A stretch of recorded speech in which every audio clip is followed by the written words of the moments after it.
আসসালামু আলাইকুম। আমি ঢাকা মিরপুর থেকে এসেছি, নৌবাহিনী কলেজের একজন ছাত্র। আমার নাম মোহাম্মদ ফাওয়াজ। আমি একটি প্রশ্নের সর্বপ্রথম একটি উত্তর দিতে চাই।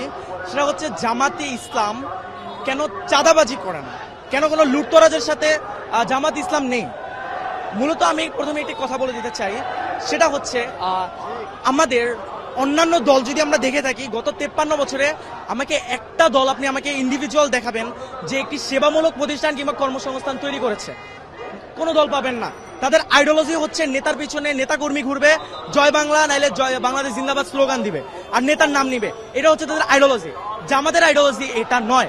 তাদের আইডিওলজি কিভাবে একটি নতুন প্রতিষ্ঠান তৈরি করা যায়। আপনি যদি গত 53 বছরে খেয়াল করেন, অসংখ্য জামাতের হাসপাতাল, অসংখ্য ব্যাংকিং সেক্টর তৈরি করা হয়েছে, যার কারণে জামাতে ইসলামের যে নেতাকর্মীরা রয়েছে, পড়াশোনা শেষে তারা যদি চাকরিও না পেয়ে থাকে, তাদেরকে ওইখানে নিয়োগ দেওয়া হয়, এবং যার কারণে তাদের চাঁদাবাজি কিংবা এইসব কাজে লিপ্ত হতে হয় না। তারা একটি অর্থনৈতিক ভালো একটি কাজের মাধ্যমে তাদের জীবন বাহন করতে পারে। এবং জামাতের আদর্শ এবং অন্য একটি দলের আদর্শে ভিন্ন কোথায়? আমি একটি কথা বলতে চাই, অন্য একটি দলে আপনি সেন্ট্রাল থেকে টাকা পাবেন, টাকা যদি না পান আপনি চাঁদাবাজিতে লিপ্ত হবেন। আপনি বিএনপি বলুন, আওয়ামী লীগ বলুন, ছাত্র দল বলুন, ছাত্রলীগ বলুন, সবাই একই ক্যাটাগরি। আপনি ছাত্র শিবির বলুন যদি, বা জামাত ইসলাম বলুন, এদের অর্থ উৎস কিন্তু এইটা নয়। এদের অর্থ উৎসটা কোথায়? আমি আপনাকে বলি, ক্লাস 9-এর একটি ছাত্র, আমার নামটা ঠিক মনে নেই, আমাদের গ্রামের বরিশালের একজন ভাই, সে ক্লাস 9-এ থাকতে তার বাবা মা মারা যায়। তার পড়াশোনা সে ছেড়ে দিবে ভেবেছে। তখন জামাত যে সংগঠন তার সাথে কথা বলে, যে তার সম্পূর্ণ ব্যবস্থা তারা গ্রহণ করে, তাকে সম্পূর্ণ শিক্ষিত করে, তাকে দেশের বাইরে পাঠায় পড়তে, এবং তাকে ডক্টর বানিয়ে বাংলাদেশে ফেরত আনে।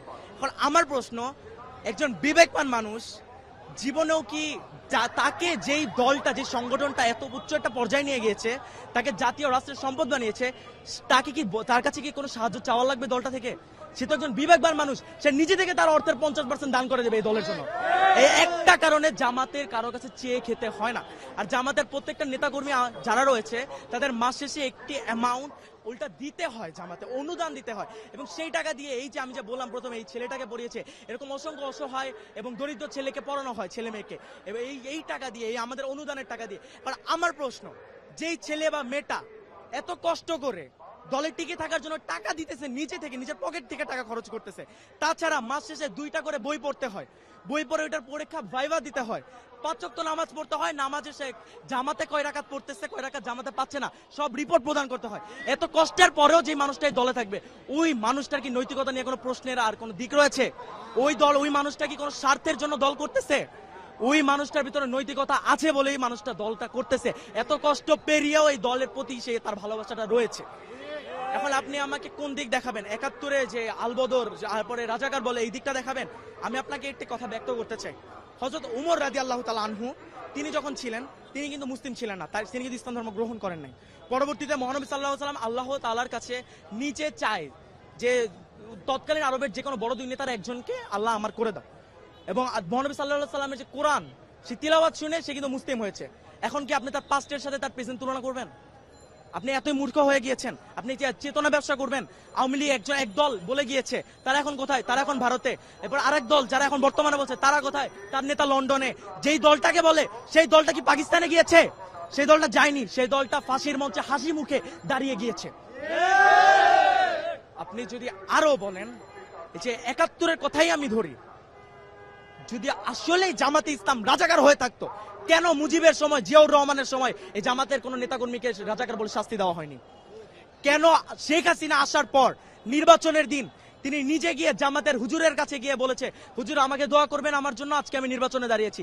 সে নিজে গিয়ে হুজুরের কাছে দিয়ে দোয়া নিয়ে আসছে। কেন নিয়ে আসছে? এবং 96-তে সে যখন জিতে যায়, জিতার পরে সে ওই ডিরেক্ট জামাতকে রাজাকার বলে ফেলে। কেন বলে? কারণ জামাত যে ইসলাম, জামাতে ইসলাম তাদের যে মত, সে মতের সাথে একতা প্রকাশ করেনি।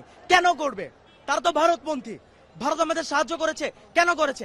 ইন্দিরা গান্ধীকে যখন প্রশ্ন করা হয়, সে একটি উত্তর দেয়, মাথার এক পাশে ফোড়া হলে আপনি অন্য পাশে ঘুরে ঘুমাতে পারবেন, যখন দুই পাশে ফোড়া হয় আপনি ঘুমাতে পারবেন না। এর মানে কি বুঝতে পারছেন?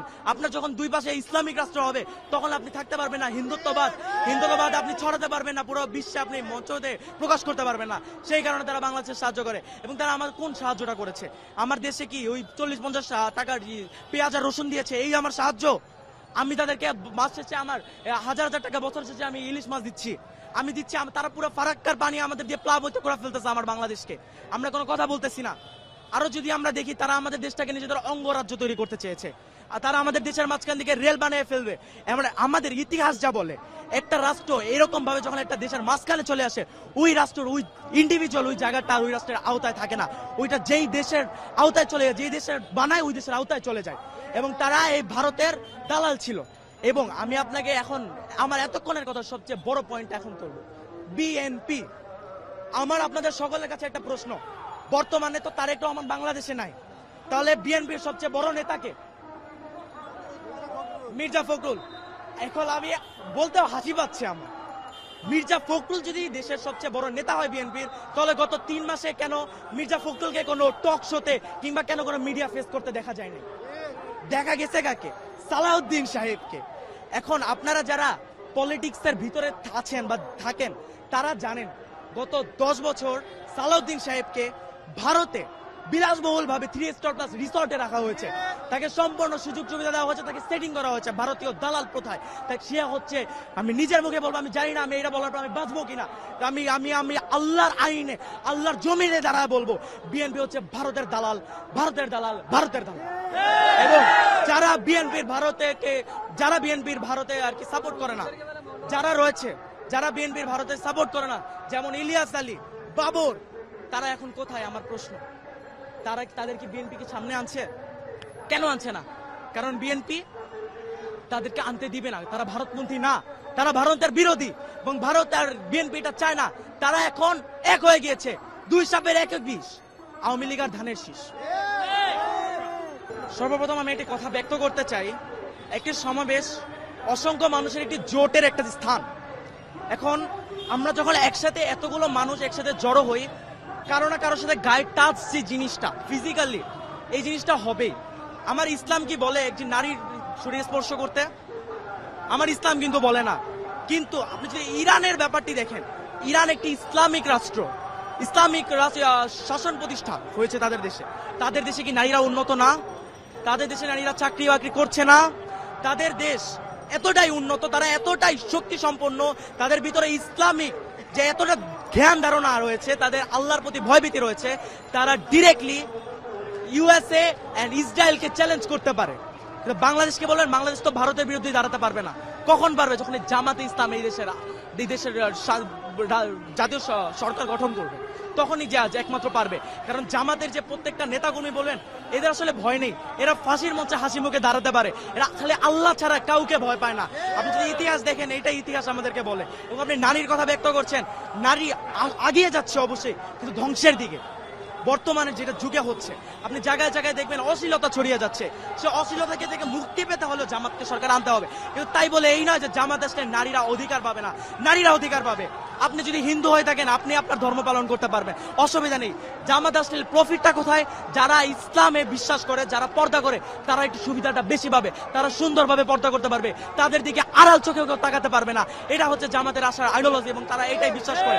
কিন্তু কোন নারী যে কর্মসংস্থানে যেতে পারবে না, এমন কোন কথা জামাত ব্যক্ত করে না। আপনি যদি আমাকে দেখাতে পারেন জামাতের একটি খুঁত যদি আপনি আমাকে দেখাতে পারেন, আমি নিজে বলছি আমি ওই দিন থেকে জামাতের সাপোর্ট করা বন্ধ করে দিব ইনশাআল্লাহ।